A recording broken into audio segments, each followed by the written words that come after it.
یا ایھا المزمل قم اللیل الا قلیلا نصفہ او انقص منہ قلیلا او زد علیہ ورتل القرآن ترتیلا۔ اے کمبل میں لپٹ کر لیٹنے والے صلی اللہ علیہ وسلم، کھڑے رہا کرو رات کو سوائے تھوڑے سے حصے کے، نصفہ آدھی رات، اب انقص منہ قلیلا یا اس میں سے کچھ کم کر لو تو ایک تہائی رات، اور زد علیہ یا آدھی رات پر اور اضافہ کرو تو دو تہائی رات، اور قرآن پڑھتے رہو پڑھتے رہو پڑھتے رہو پڑھتے رہو۔ حالانکہ قرآن کتنا نازل ہوا تھا ابھی؟ کیا یہ 30 پارے موجود تھے؟ جو چند آیتیں اتری ہیں، repeat and repeat and repeat and repeat, hammer them down, یہ عبادت تھی۔ باقی نہ ابھی 5 وقتہ نماز ہے، نہ روزہ ہے، کوئی شے نہیں، نہ سود حرام ہے، نہ شراب حرام ہے۔ تو عامل الصالحات اب ہمارے سامنے جب آئیں گے تو اس کے 2 حصے ہیں۔ ایک بیسک ہیومن موریلٹی، وہ چیزیں جو تمام ادیان، تمام مذاہب، تمام فلسفوں کے اندر مشترک ہیں۔ جھوٹ بولنا برا ہے، سچ بولنا اچھا ہے، وعدہ پورا کرنا اچھا ہے، وعدہ خلافی کرنا برا ہے، کسی کی ضرورت پوری کر دینا اچھا ہے اور کسی کو جھڑک دینا برا ہے، والدین کی خدمت کرنا اچھا ہے اور اس سے اعراض کرنا برا ہے۔ کون نہیں جانتا؟ یہ تو ہے بیسک موریلٹی جو مکی صورتوں میں شروع میں آئی ہے، بہت بہت تکرار کے ساتھ۔ ارأیت الذی یکذب بالدین فذلک الذی یدعو الیتیم ولا یحض علی طعام المسکین۔ کیا تم نے دیکھا اس شخص کو جو جزا و سزا کا منکر ہے، آخرت کا منکر ہے؟ وہی تو ہے جو یتیم کو دھکے دیتا ہے اور مساکین کو کھانا خود کھلانا تو درکنار، کسی اور کو بھی کہنے کو تیار نہیں ہے کہ کھانا کھلا دو۔ پتہ نہیں پلٹ کر وہ کہہ دے تم کیوں نہیں کھلاتے؟ ویل لکل ہمزۃ لمزہ، ہلاکت ہے ہر اس شخص کے لیے جو رو در رو عیب چینی کرتا ہے یا پیچھے برائی کرتا ہے، طنز کرتا ہے۔ ویل لکل ہمزۃ لمزہ الذی جمع مالا وعددہ، مال جمع کرتا ہے، گنتا رہتا ہے، اب میرا بیلنس شیٹ یہاں آ گیا ہے، اب بیلنس شیٹ یہاں آ گیا ہے، پہلے اتنے کروڑ کیسٹس تھے، آج اتنے کروڑ کے، اسی حساب کتاب میں۔ بیسک ہیومن موریلٹی اور شریعت آئیں گے۔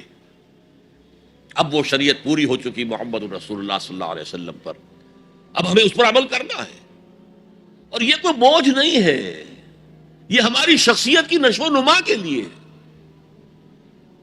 میں ایک مثال دیا کرتا ہوں، آپ کسی پہاڑی اسٹیشن کی طرف جا رہے ہوں، گرما کا صدر مقام کوئی ہوتے ہیں پہاڑی، شملہ ہوتا تھا کبھی، تو آپ دیکھیں گے سڑک پر جا بجا نشانات لگے ہوئے، یہاں سپیڈ کم کر لو ورنہ ٹرن ایسا آ رہا ہے کہ ہو سکتا ہے کہ سپیڈ کم نہ ہو تو تمہاری گاڑی جو ہے وہ سیدھی کھائی میں جائے۔ تو یہ جو کوشنز ہیں یہ اس کی بھلائی کے لیے ہیں۔ آدمی کہ خامخواہ ہمارے اوپر پابندی لگا رکھی ہے، نہیں، تمہاری بھلائی کے لیے، شریعت تمہاری بھلائی کے لیے ہے، تمہاری شخصیت کے صحیح نشو و نما کے لیے ہے، تاکہ تم اس مقام پر پہنچ جاؤ جس مقام پر کہ اللہ تعالیٰ نے تمہیں پیدا کیا تھا۔ والتین والزیتون والطور سینین وہذا البلد الامین لقد خلقنا الانسان فی احسن تقویم۔ اچھا، اب ذرا چند احادیث سن لیجئے۔ حقیقی ایمان کے اعتبار سے میں نے آپ کو بتایا، امام بخاری کے نزدیک عمل علیحدہ نہیں ہے، ایمان کا جز ہے، اور بے شمار احادیث اس پر دلالت کرتی ہیں۔ حضور فرماتے ہیں صلی اللہ علیہ وسلم، واللہ لا یؤمنو واللہ لا یؤمنو واللہ لا یؤمنو، خدا کی قسم فلاں شخص مومن نہیں ہے، خدا کی قسم وہ مومن نہیں ہے، خدا کی قسم وہ مومن نہیں ہے۔ صحابہ لرز گئے، کانپ گئے، کون ہے بدبخت اور شقی جس کے بارے میں اللہ کے رسول 3 مرتبہ اللہ کی قسم کھا کر کہہ رہے ہیں کہ وہ مومن نہیں؟ پوچھا گیا من یا رسول اللہ کے رسول کون؟ فرمایا الذی لا یامن جارہ بوائقہ، وہ شخص جس کی ایذا رسانی سے اس کا پڑوسی امن میں نہیں ہے، چین میں نہیں ہے۔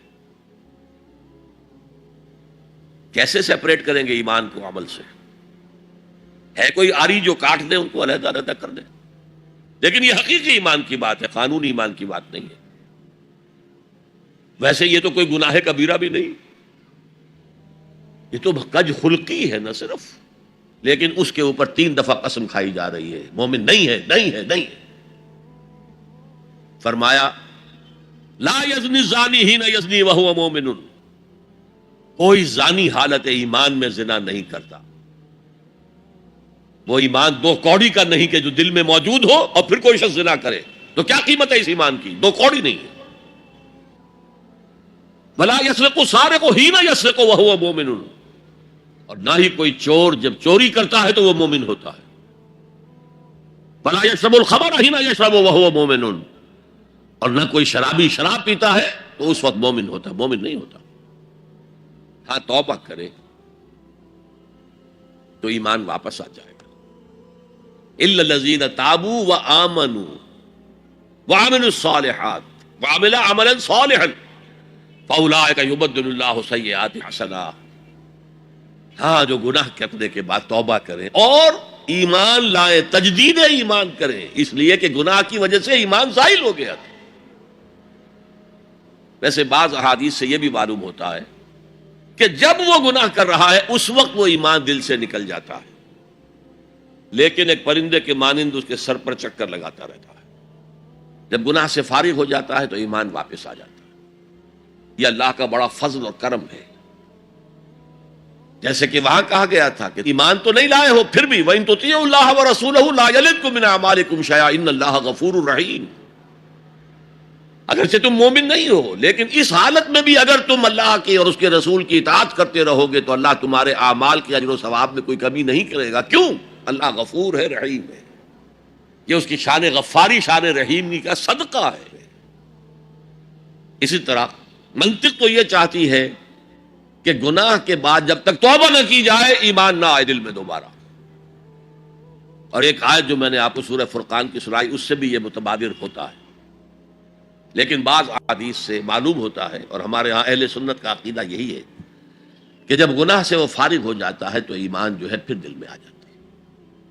لیکن ایمان اور عمل صالح کا چولی دامن کے ساتھ ہے، آپ علیحدہ نہیں کر سکتے۔ ایک اور حدیث حضرت انس رضی اللہ تعالی عنہ فرماتے ہیں، جو 9 برس تک حضور کے خادم خاص رہے، جو فرماتے ہیں قلما خطبنا رسول اللہ صلی اللہ علیہ وسلم الا قال لا ایمان لمن لا امانۃ له ولا دین لمن لا عہد له۔ شاذ ہی کبھی ایسا ہوا ہوگا کہ حضور نے ہمیں کوئی خطبہ ارشاد فرمایا اور اس میں یہ الفاظ نہیں کہے، گویا کہ ہمیشہ اپنے خطبے میں یہ حدیث بیان کرتے تھے آپ، جس شخص میں امانت داری کا وصف نہیں ہے اس کا کوئی ایمان نہیں، کیٹیگوریکل سٹیٹمنٹ ہے، کوئی ایمان نہیں۔ اور جس شخص میں ایفائے عہد کا مادہ نہیں اس کا کوئی دین نہیں۔ دین تو نام ہے، آپ عہد کرتے ہیں اللہ سے، ایاک نعبد و ایاک نستعین، اے اللہ ہم تیری ہی بندگی کرتے ہیں اور کرتے رہیں گے، اور اے اللہ ہم تجھ ہی سے مدد مانگتے ہیں اور مانگتے رہیں گے۔ جو شخص چھوٹی چھوٹی باتوں میں وعدہ خلافی کرے وہ اتنے بڑے وعدے کو نبھائے گا جو پوری زندگی کے اوپر حاوی ہے؟ تو یہ نوٹ کر لیجئے، لیگل لیول پر، لیگل ایمان کے لیول پر ایمان علیحدہ، عمل علیحدہ۔ حقیقی لیول پر، قلبی ایمان والے لیول پر ایمان اور عمل صالح گتھے ہوئے ہیں، چولی دامن کا ساتھ ہے، ان کو ایک دوسرے سے جدا کرنا مشکل۔ اب آئیے تیسری شرط، وتواصوا بالحق۔ انہوں نے آپس میں یا بہت زیادہ شدت کے ساتھ، باب تفاعل کے اندر 2 خواص ہیں، مل جل کر کوئی کام کرنا یا مبالغہ ہوتا ہے، بہت شدت سے وہ کام کرنا۔ میں ان دونوں کے اعتبار سے ترجمہ کروں گا، اور وصیت کا لفظ آتا ہے ہمارے ہاں جب کوئی شخص مرتے ہوئے جو بات کہتا ہے، اہم ترین بات جو سمجھے گا وہی تو کہے گا نا۔ وہ لوگ آپس میں ایک دوسرے کو حق کی نصیحت کرتے ہیں یا وہ عوام الناس کو حق کی وصیت کرتے ہیں بڑی شدت کے ساتھ، دونوں ترجمے ہو گئے۔ یہ عمل صالح اور ایمان کا لازمی تیسرا نتیجہ ہے۔ دیکھیے فزیکل لا بھی یہ ہے، اگر کہیں بھٹی ہے آگ کی تو اسے حرارت ماحول میں نفوذ کرے گی، اگر برف کی سل رکھی ہوئی ہے تو اسے برودت، ٹھنڈک ماحول میں پھیلے گی۔ اگر کسی میں عمل صالح اور ایمان ہے تو ممکن نہیں ہے کہ اس کی ذات سے نیکی کا پھیلاؤ نہ ہو، نیکی اس کی ذات سے نہ نکلے، نہ دوسروں تک پہنچے۔ It's a physical phenomenon. Number 2، یہ شرافت اور مروت کا تقاضا ہے۔ اگر آپ کو اللہ نے ہدایت دی ہے، شیئر اٹ ود ادرس۔ شرافت، مروت۔ حضور نے فرمایا لا یؤمن احدکم حتی یحب لاخیہ ما یحب لنفسہ۔ تم میں سے کوئی شخص مومن نہیں ہو سکتا جب تک کہ وہ اپنے بھائی کے لیے بھی وہی بات پسند نہ کرے جو اپنے لیے پسند کی۔ اگر تم اسلام لے آئے ہو، ایمان لائے ہو، نیک عمل کر لیے، بھائی اپنے بھائیوں تک پہنچاؤ جن سے تمہیں محبت ہے، جن کے ساتھ خلوص ہے، جن کے ساتھ اخلاص ہے۔ یہ دوسری بنیاد ہے کہ ایمان اور عمل صالح سے تواصی بالحق خود بخود برآمد ہوگا۔ اور ایک تیسری بات ہے حمیت، غیرت۔ میں یہاں آپ کو ایک حدیث سنا رہا ہوں۔ ایک طویل عرصے تک اپنے زمانہ طالب علمی میں یہ حدیث خطبہ جمعہ میں سنتا رہا۔ مولانا تھانوی رحمۃ اللہ علیہ نے جو خطبات جمعہ مرتب کی ان میں یہ حدیث ہے۔ حضور ارشاد فرماتے ہیں اوحى اللہ عز وجل الی جبرائیل علیہ الصلوۃ والسلام ان اقلب مدینۃ کذا وکذا باہلھا۔ اللہ تعالیٰ نے وحی کے ذریعے سے حکم دیا حضرت جبرائیل کو کہ فلاں فلاں بستیوں کو الٹ دو، تلپٹ کر دو۔ جیسے سدوم اور عمورہ کی بستیوں پر عذاب آیا تھا، ویسا عذاب ان بستیوں کے اوپر لے آؤ۔ قال فقال، حضور فرماتے ہیں کہ اس پر حضرت جبرائیل نے عرض کیا یا رب ان فیہا عبدک فلان لم یعصک طرفۃ عین۔ اے اللہ میں اس بستی کو الٹ دوں، اس میں تو تیرا فلاں بندہ بھی ہے جس نے کبھی پلک جھپکنے جتنی دیر بھی کسی گناہ میں بسر نہیں کی۔ اب آپ کسی آدمی کی نیکی کا تصور کیجئے، یہ گواہی دینے والے کوئی کرائے کے گواہ نہیں ہے جو عدالتوں میں پھرتے رہتے ہیں، جو چاہو گواہی دلوا لو، اتنے پیسے چاہیے۔ جبرائیل ہیں، اور کس کی جناب میں کہہ رہے ہیں؟ جہاں ابو جہل بھی جھوٹ نہیں بول سکے گا۔ یا رب ان فیہا عبدک فلان لم یعصک طرفۃ عین، الٹ دوں اس بستی کو۔ اب جواب سنیے، قال فقال، حضور فرماتے ہیں اس پر اللہ نے فرمایا اقلبھا علیہ وعلیہم، الٹو اس بستی کو، پہلے اس بدبخت پر اور پھر دوسروں پر۔ فإن وجہہ لم یتمعر فی ساعۃ قط، اس لیے کہ میری غیرت کی وجہ سے کبھی اس کے خون نے جوش نہیں مارا، اس کا چہرے کے اوپر خون نہیں آیا۔ آپ کو کوئی ماں کی گالی دے، اگر تو آپ میں جان ہے تو وہ جانے دیں گے اس کو، اور اگر جان نہیں ہے، آپ اس کا مقابلہ نہیں کر سکتے، تب بھی غصہ آئے گا، کانپیں گے آپ غصے کی وجہ سے، چہرہ آپ کا سرخ ہو جائے گا، یہ تو کم سے کم ہوگا نا۔ لیکن یہ اللہ کا بندہ اپنی نیکی میں لگا رہا، اس نے دیکھا نہیں ماحول میں کیا ہو رہا ہے۔ ماحول میں اللہ کی شریعت کی دھجیاں بکھیری جا رہی ہیں، ماحول میں اللہ کے احکام پاؤں تلے روندے جا رہے ہیں، یہ لگا رہا تو فقط اللہ اللہ اللہ، یہ زیادہ بڑا مجرم ہے، لہذا بستی کو پہلے اس پر پلٹو اور پھر دوسروں پر۔ یہ ہے تعلق تواصی بالحق کا ایمان اور عمل صالح کے ساتھ۔ یہ میں پہلے عرض کر چکا ہوں، اس تواصی بالحق میں اصطلاحات بہت سی ہیں۔ حق کی دعوت دینا، اللہ کی طرف دعوت دینا حق ہے نا، اللہ کی ذات حق ہے۔ ذالک بان اللہ هو الحق، تو تواصی بالحق میں کیا ہوگا؟ ادع الی سبیل ربک بالحکمۃ والموعظۃ الحسنۃ وجادلہم باللتی احسن، یہ بھی تواصی بالحق ہے۔ نیکی کا حکم تو بدی سے روکو، تأمرون بالمعروف وتنہون عن المنکر، یہ بھی تواصی بالحق ہے۔ اور اس کے درجات کہاں سے کہاں تک ہیں؟ اگر بچے کہیں گلی میں کھیل رہے ہیں، کرکٹ کھیل رہے ہیں، آپ ان سے کہتے بیٹو یہ یہاں پر کھیلنے کی جگہ نہیں ہے، آپ کسی گاڑی کا شیشہ توڑیں گے، آپ کی گیند جو ہے اس سے کسی گاڑی کو نقصان پہنچے گا، کسی انسان کو چوٹ لگ جائے گی، پھر کیا آپ بچ کر چلے جائیں گے وہاں سے؟ آپ کون ہوتے ہیں؟ ہوگی کہ نہیں؟ ریزنٹمنٹ ہوگی کہ نہیں؟ کبھی بھی اس نواصب الحق کو خندہ پیشانی سے نہیں سنا گیا، نہیں برداشت کیا گیا. اور اگر کچھ لوگ سمجھتے ہیں کہ ہم تواصب بالحق کر رہے ہیں، پھر بھی معاشرہ ان سے کچھ نہ کہے، انہیں کوئی تکلیف نہ پہنچائے، اس کا مطلب ہے انہوں نے حق کا کوئی ایسا حصہ لیا ہے کہ جو لوگوں کی دکھتی رگ کو نہیں چھیڑتا، اس سے بچ بچ کر چل رہے. اگر وہ حق کامل ہو تو باطل کبھی تسلیم نہیں کرے، باطل ریٹیلیٹ کرے. اب آپ سنیے ایک اور بات. یہ چھوٹا حق تھا کہ بیٹو یہاں نہ کھیلو، کسی گراؤنڈ میں جا کر کھیلو. سب سے بڑا حق کیا ہے؟ اس کائنات کا خالق، مالک اور حاکم اللہ، اس کا حکم یہاں نافذ ہونا چاہیے. یہ حق ہے. اگر نہیں ہے تو اللہ کے خلاف بغاوت ہے.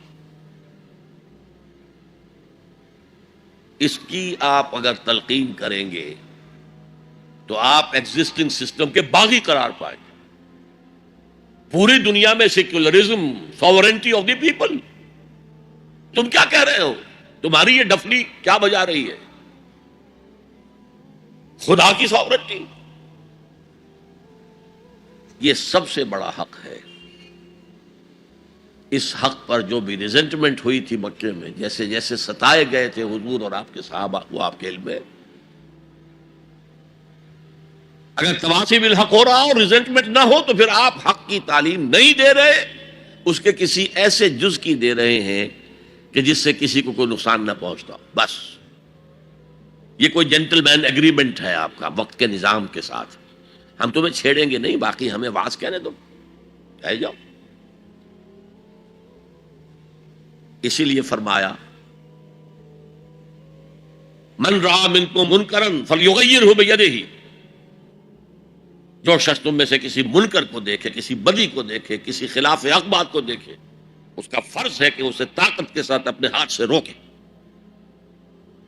فَإِن لَمْ يَسْتَطِعْ، اگر اس کی طاقت نہ ہو،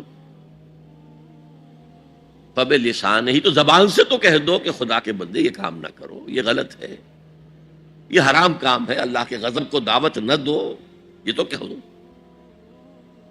اور اگر زبانوں پر بھی تالے ڈال دیے گئے ہوں تو پھر کم سے کم دل سے شدید نفرت کرو. اگر یہ بھی نہیں ہے تو پھر ایمان نہیں ہے. ذالک اضعف الایمان، یہ ایمان کا کمزور ترین درجہ ہے. من رأى منکم منکرا فلیغیرہ بیدہ فإن لم يستطع فبلسانہ فإن لم يستطع فبقلبہ وذالک اضعف الایمان، یہ ایمان کا کمزور ترین درجہ ہے. اگر یہ بھی نہیں ہے، بدی کو پھیلتے ہوئے، پھلتے ہوئے، پھولتے ہوئے ہم دیکھ رہے ہوں اور ہماری نیند میں بھی خلل نہ آئے، ہماری غیرت جوش میں نہ آئے، ہم اس کو بدلنے کی کوئی صحیح نہ کریں،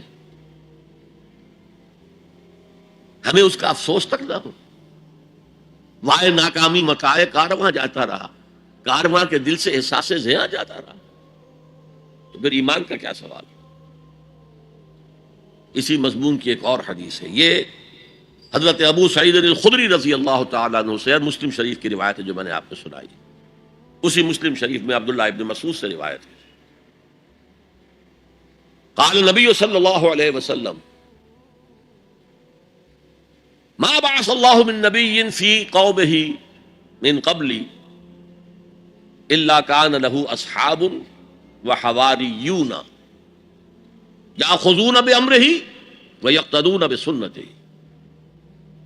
اللہ تعالیٰ نے جس قوم میں بھی کسی نبی کو مبعوث کیا، اس میں اس کے کچھ نہ کچھ صحابہ، کچھ حواری ہوتے تھے، تھوڑے ہوں زیادہ ہوں. وہ کیا کرتے تھے؟ اپنے نبی کی سنت کو مضبوطی سے پکڑ لیتے تھے اور ان کے حکم کی پیروی کرتے تھے.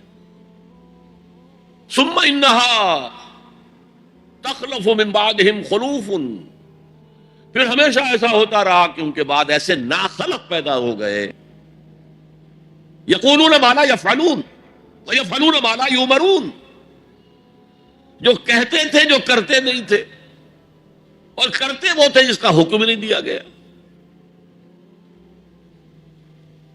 کرتے وہ ہے جس کا حکم نہیں دیا گیا، یفعلون ما لا یؤمرون ویقولون ما لا یفعلون، اور کہتے وہ ہیں جو کرتے نہیں ہیں۔ اب سنیے، فمن جاہدہم بیدہ فہو مومن، جو ایسے لوگوں کے خلاف، وہ مسلمان ہوں گے نا وہ، ثم انہا تخلف من بعدہم خلوف، یہ غیر مسلموں کی بات نہیں ہو رہی ہے، مسلمانوں کی، مسلمان حکمران آئے ایسے، فمن جاہدہم بیدہ فہو مومن، جو کوئی ان کے خلاف جہاد کرے گا ہاتھ سے، طاقت سے، وہ مومن ہوگا، ومن جاہدہم بلسانہ فہو مومن، اور جو ان سے جہاد کرے گا زبان سے، وہ مومن ہوگا، ومن جاہدہم بقلبہ فہو مومن، جو دل سے جہاد کرے گا، یعنی دل سے شدید نفرت رکھے گا، فہو مومن، وہ بھی مومن ہوگا، ولیس وراء ذلک من الایمان حبۃ خردل، اس کے بعد تو ایمان رائی کے دانے کے برابر بھی نہیں۔ یہ ہے تواصی بالحق، حق کی وصیت کرنا۔ اچھا، اس میں جو دوسرا پہلو میں نے گنوایا تھا، ایک ہے اس کا عام مفہوم، لوگوں کو پوری شدت کے ساتھ حق کی طرف دعوت دینا، حق کی وصیت کرنا، امر بالمعروف کرنا، نہی عن المنکر کرنا، دین کی طرف بلانا۔ ایک یہ آپس میں حق کی وصیت کرنا، یہاں سے تصور ابھرتا ہے کہ جو لوگ ایمان اور عمل صالح کی وادیوں میں سے گزر رہے ہیں، انہیں ایک جماعتی شکل میں ہونا چاہیے، اور اس جماعت کی روح ہونی چاہیے تواصی بالحق۔ آپ کا ایک بھائی غلطی کر رہا ہے، روکیے اس کو، آپ کا ایک ساتھی اس کی کچھ ہمت جواب دے رہی ہے، اس کو حوصلہ دیجیے، اس کو بڑھائیے۔ یہ تواصی بالحق نہیں ہوگا تو جماعتی زندگی جو ہے وہ کمزور ہوتی چلی جائے گی۔ اس کو مولانا فراہی رحمۃ اللہ علیہ نے لکھا ہے کہ اس تواصی سے پہلے تو ایک جماعتی زندگی لازم آتی ہے، اور پھر نظام خلافت کا قیام لازم آتا ہے۔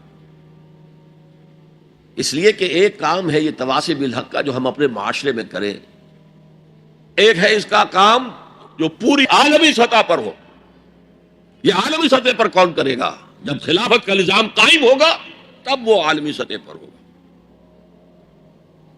تو وجوب قیام خلافت، یہ مولانا فراہی نے اپنی تفسیر سورۃ العصر کے اندر بیان کیا، یہ تواصی کے لفظ ہے، اور یہ جماعتی زندگی نوٹ کر لیجئے۔ حضور نے فرمایا ید اللہ علی الجماعہ، اللہ کا ہاتھ جماعت کے اوپر ہوتا ہے، یعنی اللہ کی تائید، اللہ کی نصرت جماعت کے ساتھ منحصر۔ حضرت عمر فرماتے لا اسلام الا بالجماعہ ولا جماعہ الا بالامارہ ولا امارہ الا بالاطاعہ، بغیر کوئی اسلام نہیں، اور امارت کے بغیر کوئی جماعت نہیں، اور اطاعت کے بغیر کسی امیر کا کوئی فائدہ ہی نہیں، اس کا حکم مانو۔ تو تواصی بالحق کے ضمن میں ایک اجتماعی زندگی ناگزیر ہے، اسے ایک بڑے پیمانے پر کرنے کے لیے، اور سب سے بڑا پیمانہ کیا ہوگا؟ خلافت راشدہ کا نظام کہیں قائم ہو، تاکہ وہ پوری دنیا میں تواصی بالحق اس کا فریضہ سر انجام دے۔ اس لیے کہ حضور کی بعثت جو ہے وہ صرف اہل عرب کی طرف نہیں تھی، وما ارسلناک الا کافۃ للناس بشیرا ونذیرا، اے محمد ہم نے نہیں بھیجا ہے آپ کو مگر تمام انسانوں کے لیے بشیر اور نذیر بنا کر۔ اب آئیے تواصی بالصبر۔ دیکھیے، جہاں تواصی بالحق ہوگا معاشرے سے ریزنٹمنٹ لازماً آئے گی۔ میں نے بتایا بچے ہی آپ کے گلے پڑ جائیں گے، آپ کون ہیں ہمارے معاملے میں دخل دینے والے؟ اور آپ بڑے حق کی بات کریں تو جن کی خدائی کے تخت جمے ہوئے ہیں وہ آپ کی بات جو ہے وہ چلنے دیں گے؟ وہ تو خود خدا بنے ہوئے، خود حاکم بنے ہوئے ہیں۔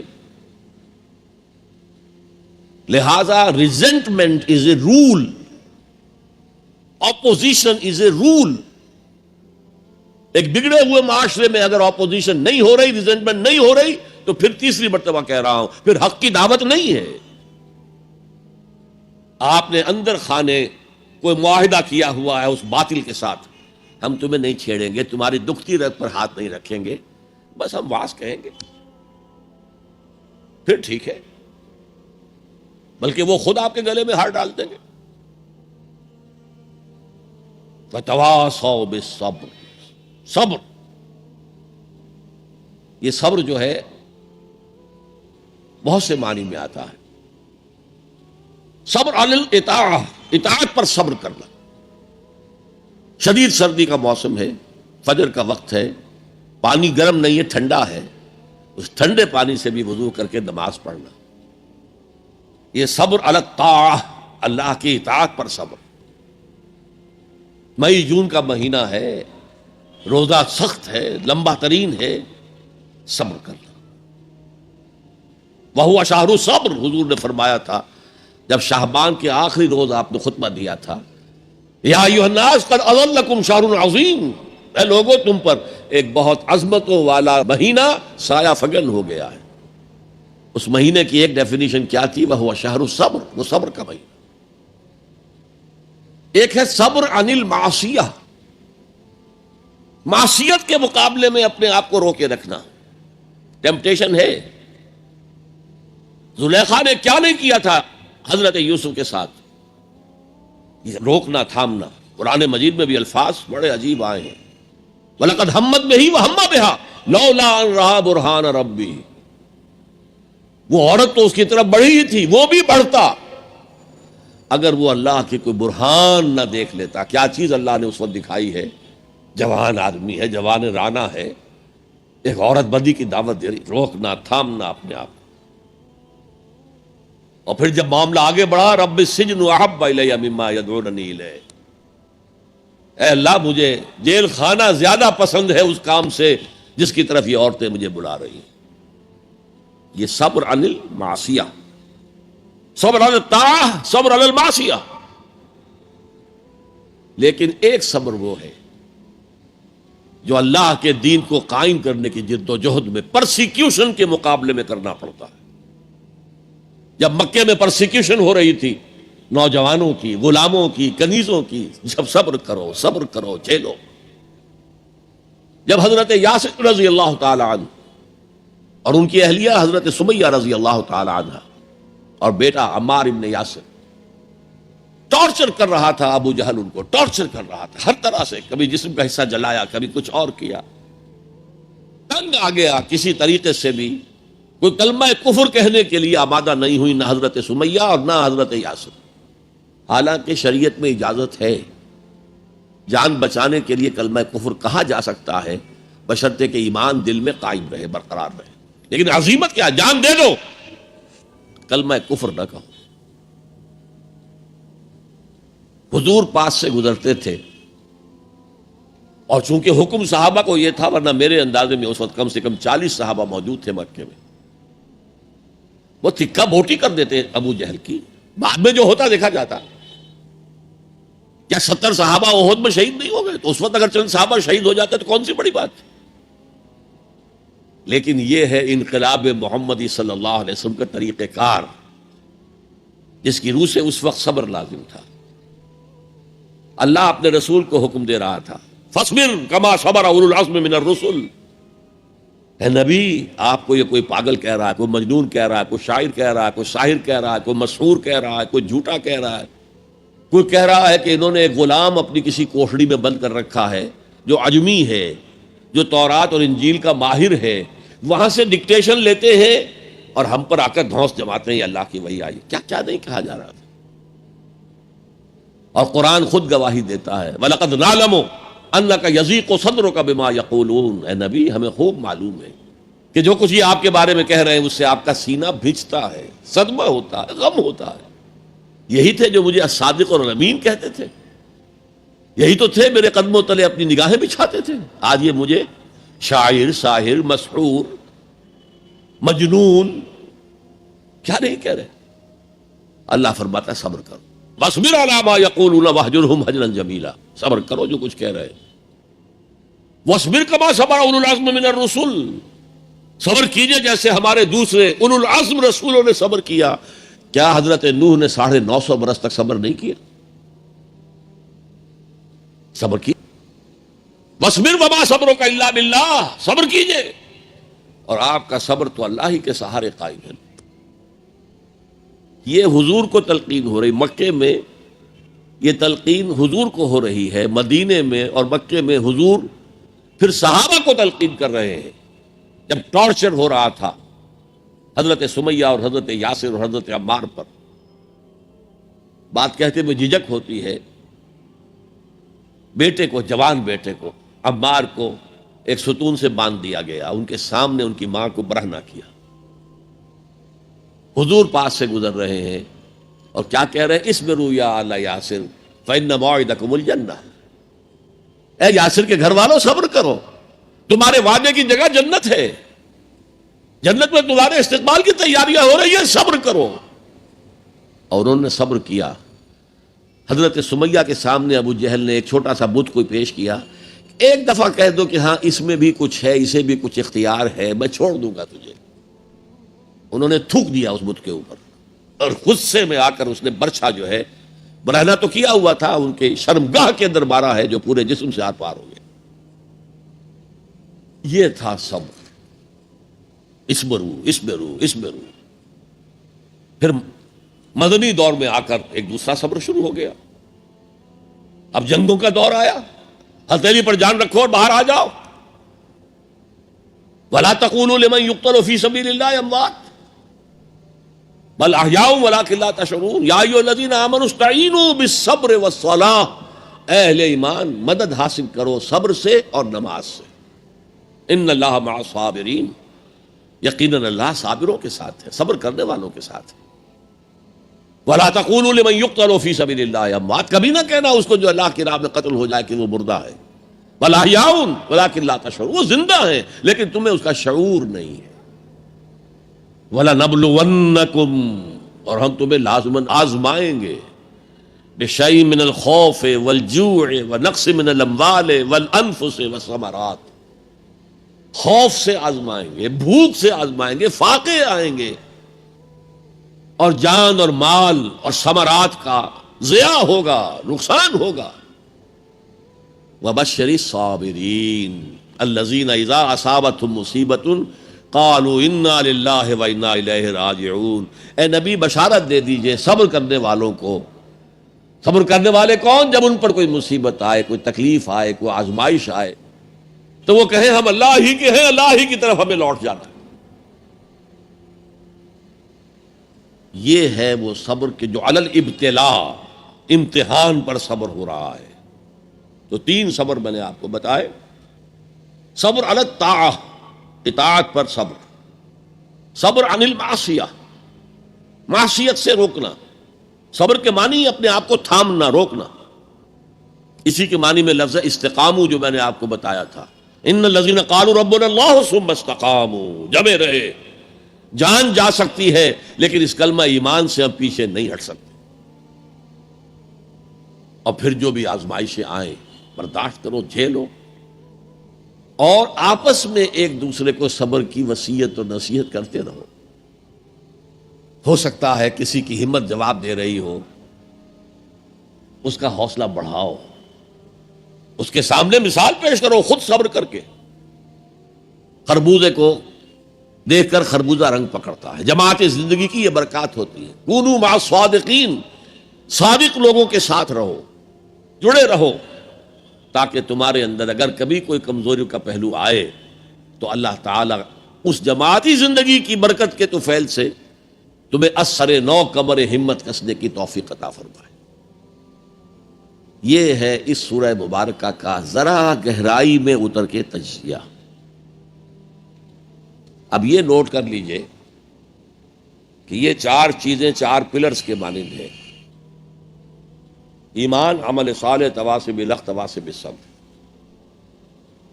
ان میں متوازن انداز میں ترقی ہونی چاہیے.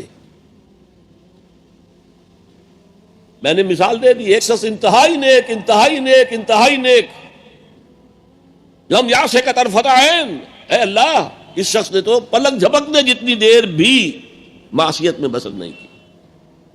لیکن تواصی بالحق اور تواصی بالصبر نہیں ہے تو وہ سارا عمل زیرو. اقلبها علیہ وعلیہم. ایمان بڑھانے کے لیے، ایمان بالغیب کو ایمان بالشہود بنانے کے لیے مراقبے ہو رہے ہیں، چلہ کشی ہو رہی ہے، یہ ہو رہا ہے، وہ ہو رہا ہے، لیکن میدان میں آنے کو تیار نہیں ہے. باطل خوشیاں منا رہا ہے. رب مست رکھو ذکر و فکر صبح گاہی میں انہیں، پختہ ترک کر دو مزاج خانقاہی میں انہیں. انہوں نے ہمارے لیے کھلا میدان چھوڑ دیا، لگے ہوئے خانقاہوں میں، نکل کر خانقاہوں سے ادا کر رسم شبیری کہ رسم خانقاہی ہے فقط اندوہ دل گیری. میدان میں آؤ. والعصر ان الانسان لفی خسر الا الذین آمنوا وعملوا الصالحات وتواصوا بالحق وتواصوا بالصبر. شاید آپ نے نوٹ کیا ہو، میں نے شروع کی جو دعائیں ہوتی تھیں ان میں آج یہ دعا ایڈ کی تھی، اللہم ربنا اجعلنا من عبادک الذین آمنوا وعملوا الصالحات وتواصوا بالحق وتواصوا بالصبر. پروردگار اپنے فضل و کرم سے ہمیں ان لوگوں کے زمرے میں شریک کر دے جو ایمان لائے جیسے کہ ایمان لانے کا حق تھا، جنہوں نے عمل صالح کما حقہ ادا کیا، جنہوں نے تواصی بالحق کا حق ادا کیا، اور جو پھر صبر میں پورے اترے. بارک اللہ لی ولکم فی القرآن العظیم ونفعنی وإیاکم بالآیات والذکر الحکیم. انہ تعالی جواد کریم ملک بر رؤوف رحیم.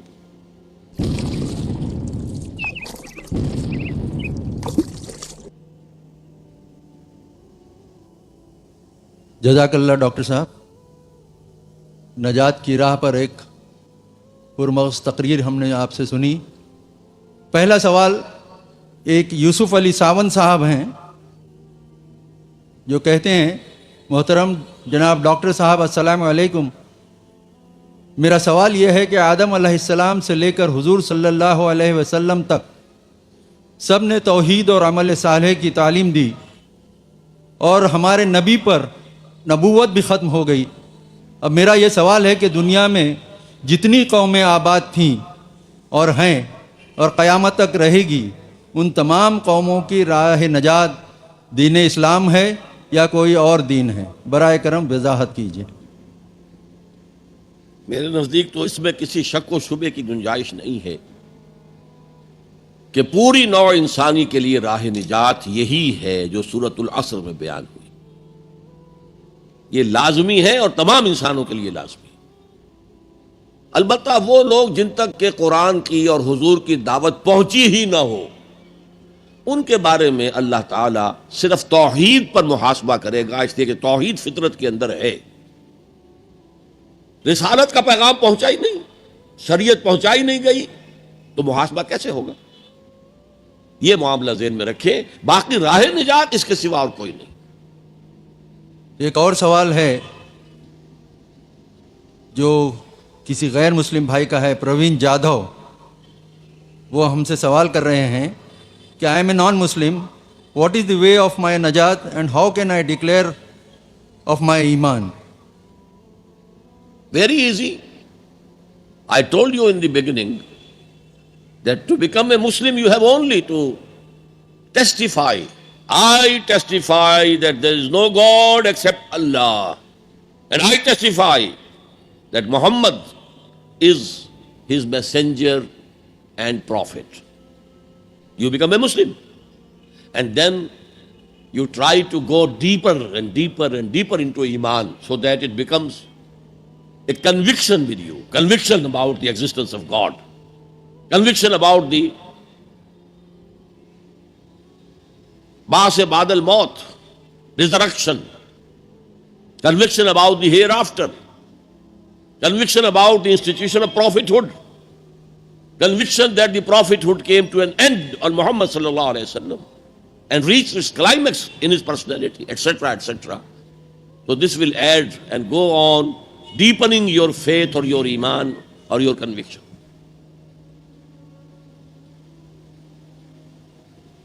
عابد صاحب کا ایک دوسرا سوال تھا، نجات میں حقوق العباد اور حقوق اللہ کے کتنے اثر انداز ہوں گے یا پھر صرف ذاتی عمل کی بنیاد پر نجات ملے گی؟ میں نے کل آپ کو ایک حدیث سنائی تھی کہ محض ذاتی عمل کی بنیاد پر کسی کو نجات نہیں ملے گی جب تک کہ رحمت خداوندی دستگیری نہ کرے، اس لیے کہ کون سا انسان ہے جو خطا کار نہ ہو؟ کل بنی آدم خطاؤون وخیر الخطائین التوابون۔ اس اعتبار سے رحمت خداوندی ضروری ہے، البتہ یہ کہ اس کے لیے ایمان اور عمل صالح اور تواصی بالحق اور تواصی بالصبر کرنے کی حتی الامکان کوشش کرنا، یہ آپ کا فرض ہے۔ سید فہیم اختر صاحب، ان کا سوال ہے، سب سے پہلے تو شکر ہے اللہ کا کہ آپ ہمارے بیچ یہاں ہیں، اور پھر ڈاکٹر ذاکر نائک صاحب کے مشکور ہیں کہ انہوں نے یہ اہتمام کیا۔ دعا ہے کہ اللہ تعالیٰ آپ لوگوں کی کوششوں کے بہترین نتائج ہم سب کو دکھائے، آمین۔ سوال، کیا پڑوسی اگر ہندو یا عیسائی ہو یعنی کہ غیر مسلم ہو تو بھی وہ حدیث جو آپ نے پڑوسی کے بارے میں بتائی لاگو ہوتی ہے؟ لازماً لاگو ہوتی ہے، اللہ یہ کہ وہ پڑوسی ہاسٹائل ہو towards Islam. If he is not hostile towards Islam, اگر وہ دشمن نہیں ہے، اگر وہ اسلام کے خلاف کوئی کوشش نہیں کر رہا ہے، کوئی سازش نہیں کر رہا ہے، تو ظاہر بات ہے کہ پھر اس کے حقوق پڑوسی کی حیثیت سے ساقط ہو جائیں گے۔ لیکن اگر ایسا نہیں ہے تو وہ پڑوسی ہے اور پڑوسی کا حق ہے۔ یہاں تک فرمایا کہ اللہ تعالیٰ نے، جبرائیل نے مجھے پڑوسی کے حقوق اتنے بیان کیے، اتنی تاکید کے ساتھ بیان کیے کہ میں یہ گمان کرنے لگا کہ اللہ تعالیٰ پڑوسی کو وراثت میں شامل کر دے گا، یہ پڑوسی کا بھی وراثت میں حصہ ہے۔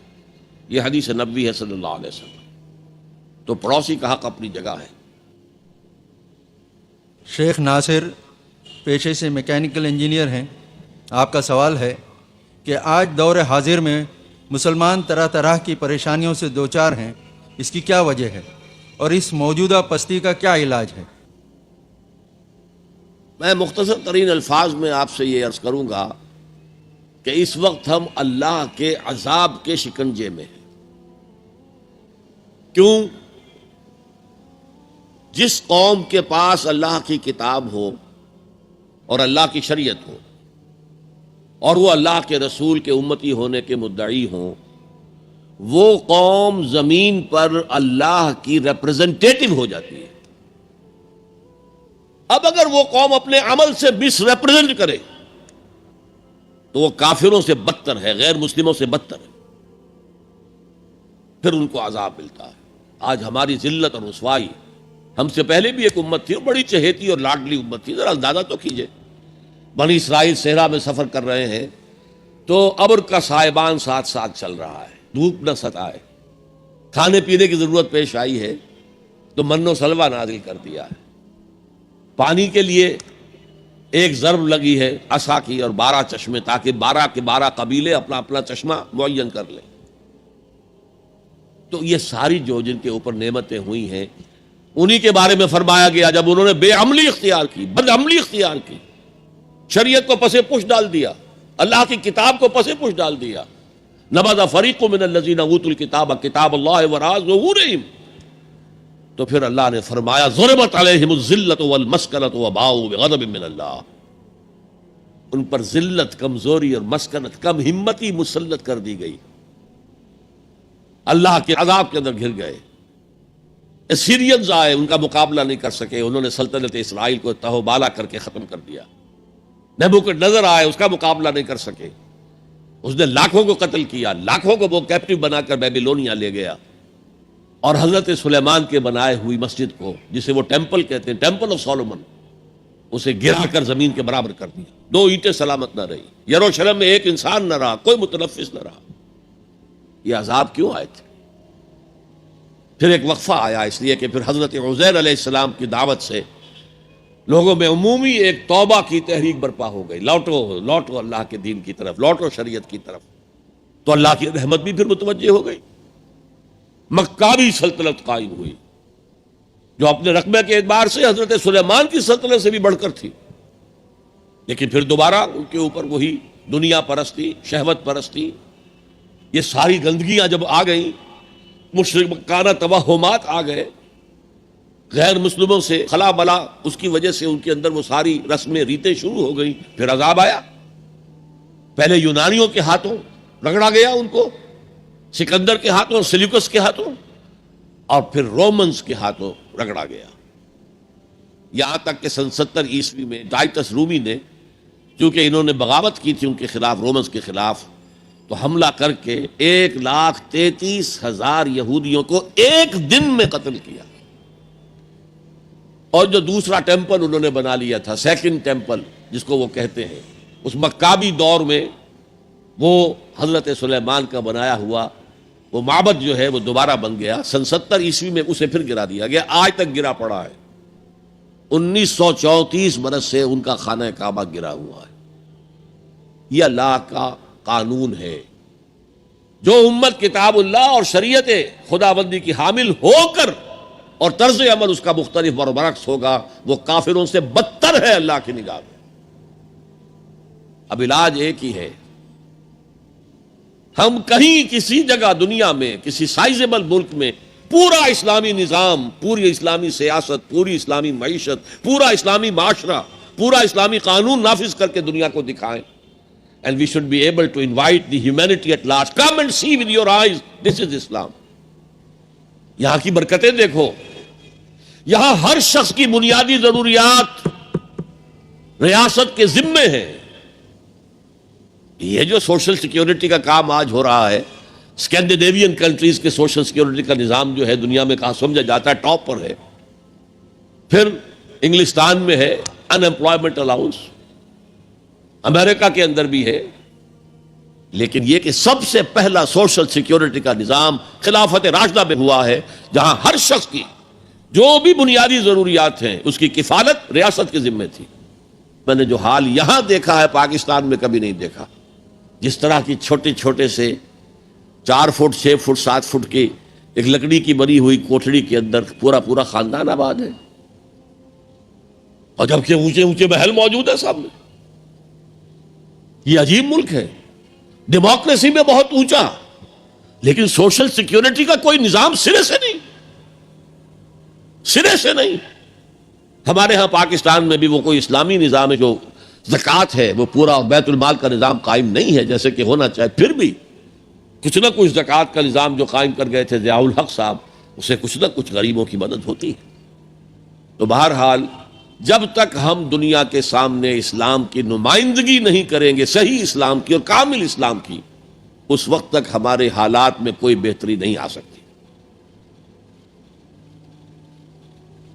صدیقی صدف فاطمہ آپ سے سوال کر رہی ہیں، برائے مہربانی یہ بتا دیں کہ اگر کسی کے دل میں یا قلب میں ایمان کوٹ کوٹ کر بھرا نہ ہو تو اس کے لیے کیا کرنا چاہیے، اور کیا بنا قلبی ایمان کے نجات ممکن ہے؟ قلبی ایمان کے بغیر نجات نہیں ہے۔ ہاں ایمان کمزور ہو تو میں عرض کر چکا ہوں، ایمان ہو دل میں ہو، لیکن اتنا مضبوط نہیں ہے کہ وہ عمل کو پوری طرح ہولڈ کر سکے، عمل کو درست کر دے، تو پھر اگر گناہوں کا پلڑا زیادہ بھاری ہے نیکیوں سے تو سزا ملے گی جہنم کے اندر۔ البتہ ایک وقت آئے گا نکال کر اور پھر انہیں جنت میں داخل کر دیا جائے گا قلبی ایمان کی وجہ سے۔ لیکن دوسرا سوال جو اس میں ہے کہ ایمان کہاں سے آئے؟ دیکھیے، ایمان پیدا کرنے کے 3 طریقے ہیں، 2 ایزی ہیں، لیکن ان سے ایک ایسا ایمان پیدا ہوتا ہے جس میں شعور کا ایلیمنٹ بہت کم ہے، نہ ہونے کے برابر، کوئی ڈائمنشن اس کی انٹلیکچوئل نہیں ہے۔ وہ کیا ہے؟ صاحب ایمان لوگوں کی صحبت اور ان کا قرب اختیار کرو۔ جیسے بھٹی کے آگے بیٹھیں گے تو حرارت آ جائے گی، صاحب ایمان کی صحبت سے آپ کو بھی ایمان ملے گا۔ دوسرا طریقہ، اسلام پر عمل کرتے رہو، عمل کرتے رہو، عمل کرتے رہو، اس سے بھی ایمان پیدا ہوتا ہے۔ لیکن جو اصل ایمان ہے، جو شعوری ایمان ہے، جیسے کہ سورہ یوسف میں کہا گیا، حضور سے کہلوایا گیا، قل ھذہ سبیلی ادعو الی اللہ علی بصیرۃ انا ومن اتبعنی، اے محمد کہہ دو یہ میرا راستہ ہے، میں اللہ کی طرف بلا رہا ہوں، علی وجہ البصیرت، میں اندھیرے میں ٹامک ٹوئیا نہیں مار رہا ہوں، علی وجہ البصیرت، اور نہ صرف میں بلکہ جو میری پیروی کر رہے ہیں وہ بھی علی وجہ البصیرت کر رہے ہیں۔ تو علی وجہ البصیرت ایمان صرف قرآن سے ملے گا۔ مولانا ظفر علی خان نے کبھی، میں حیران ہوتا ہوں، وہ عموماً تو سیاسی شاعر تھے اور جنگ آزادی کے بہت بڑے سپاہی تھے، اس میں کوئی شک نہیں، کہ انہوں نے ایک بڑا پیارا شعر کہا ہے، وہ جنس نہیں ایمان جسے لے آئیں دکانیں فلسفہ سے، ڈھونڈنے سے ملے گی عاقل کو یہ قرآن کے سی پاروں میں۔ عاقل، انٹلیکچوئل انسان، اس کو وہ جو ایمان چاہیے جس کا انٹلیکچوئل ڈائمنشن بھی ہو، اس کی سورس صرف اور صرف قرآن۔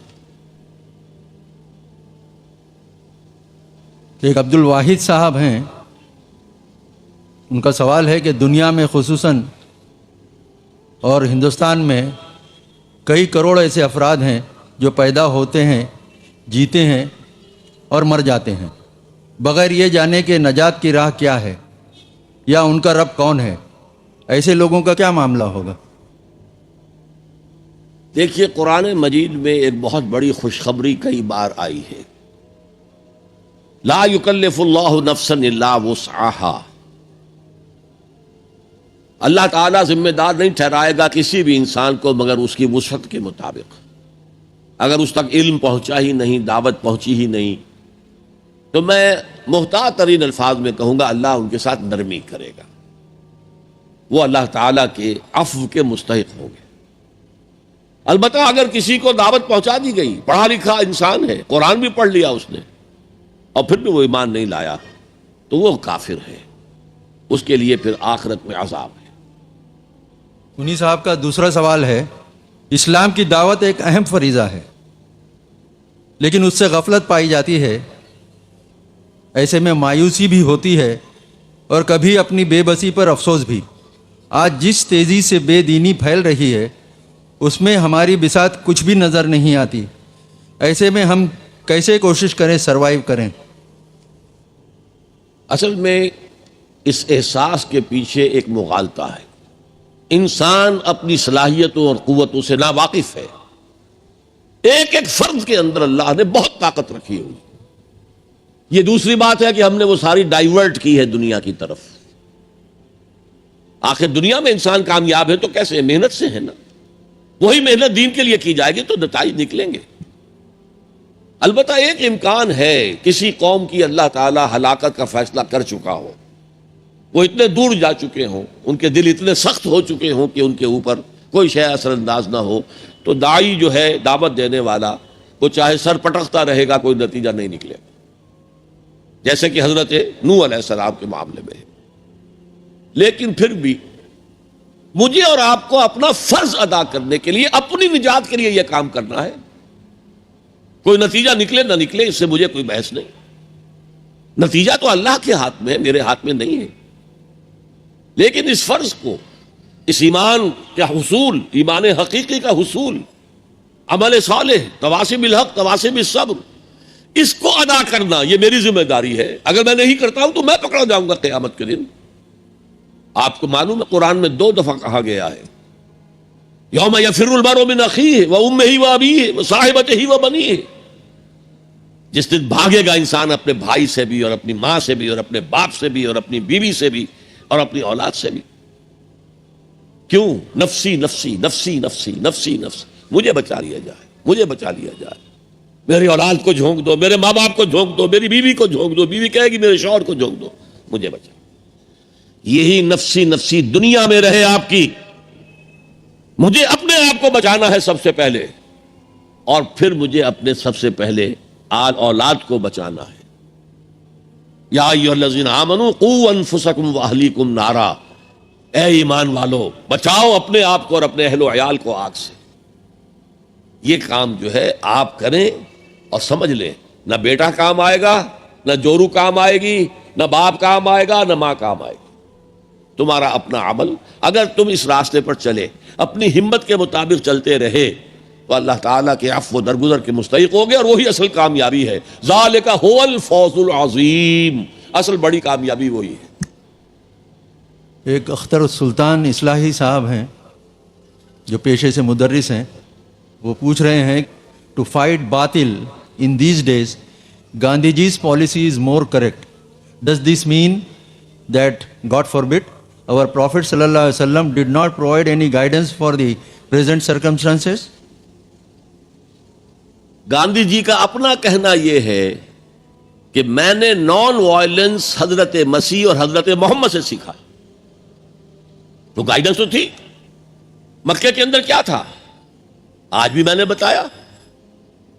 نو raising of hands even in self ڈیفense.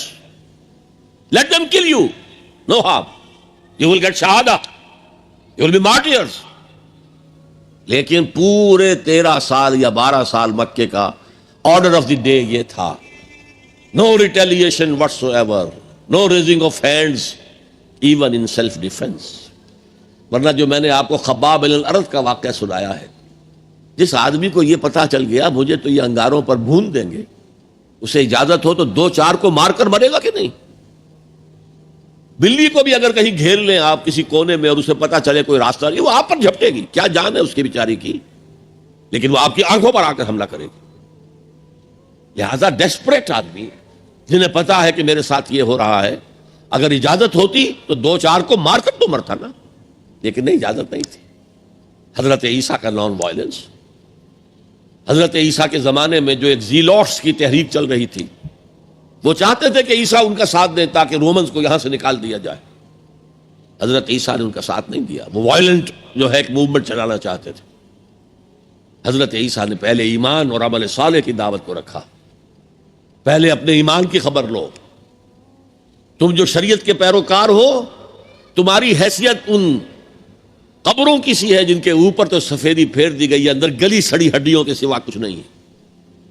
تم نے شریعت کے صرف ظاہری کو لے رکھا ہے، شریعت کی روح ختم ہو گئی ہے. جب تک کہ وہ ریوائیو نہ ہو اس وقت تک کوئی کام نہیں ہوگا. تو گاندھی جی نے یہ بات کہی تھی جنہیں آپ سرحدی گاندھی کہتے ہیں، خان عبد الغفار خان.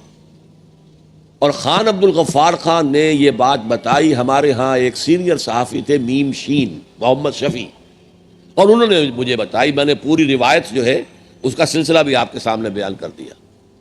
گاندھی نے خان عبد الغفار خان سے کہی، انہوں نے میم شین صاحب سے کہی، محمد شفیع سے، میاں محمد شفیع، اور انہوں نے مجھے بتائی کہ میں نے نان وائلنس حضرت مسیح اور حضرت محمد سے سیکھا ہے.